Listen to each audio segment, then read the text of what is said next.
Good morning dear students. आज हम अपनी सेंटेलाइडिया की सीरीज़ में अपनी आखिरी कविता 10वीं poem the song of the free जो कि स्वामी विवेकानंद ने लिखी है, इसके सेंटेलाइडिया का अध्ययन करेंगे। तो जल्दी से take your pen and copy and write it down with me. Let's start.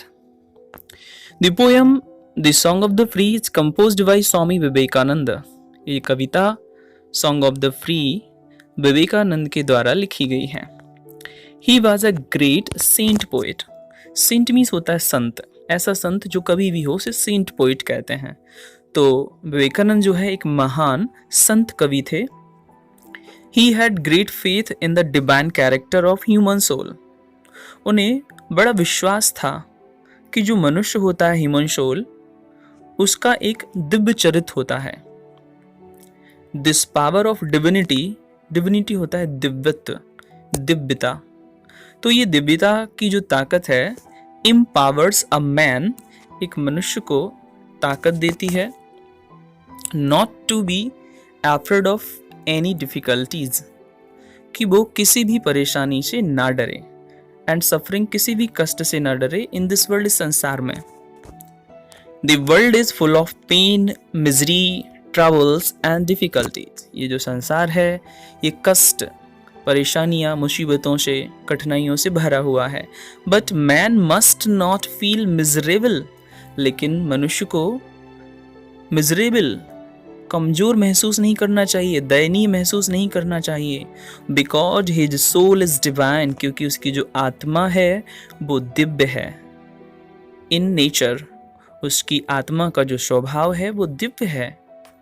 If we have faith in God, यदि हमारा भगवान में विश्वास है, यदि हम विश्वास रखते हैं भगवान में, we should not be afraid of all these difficulties and troubles.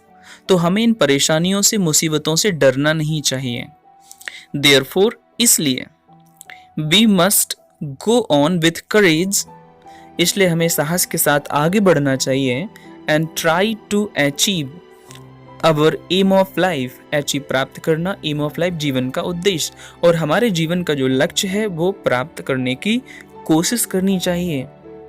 According to the poet, कवि के अनुसार, the rises and falls of life, जीवन, राइजेस एंड फॉल्स मीन्स होते हैं उतार चढ़ाव। जीवन के जो उतार चढ़ाव होते हैं, give us an opportunity, opportunity होते हैं अवसर। यही उतार चढ़ाव हमें एक अवसर देते हैं to show our best ability, ताकि हम अपनी सर्वोत्तम योग्यता को दिखा सकें। परेशानियां हमें अपनी पावर, अपनी एबिलिटी को दिखाने के लिए आती हैं, इसलिए हमें निराश ना हो कि अपने लक्ष्य की ओर साहस से आगे बढ़ना चाहिए। I hope all of you will understand the Hindi meaning of this central idea. आपको और भी सारे वीडियो मैं लाता रहूँगा। आज हमारी ये सेंट्रल आइडिया की सीरीज़ पूरी हुई है और अगली सीरीज़ में नेक्स्ट वीडियो में लाता रहूँगा। इसलिए चैनल को सब्सक्राइब करें, लाइक करें, शेयर करें। Thank you.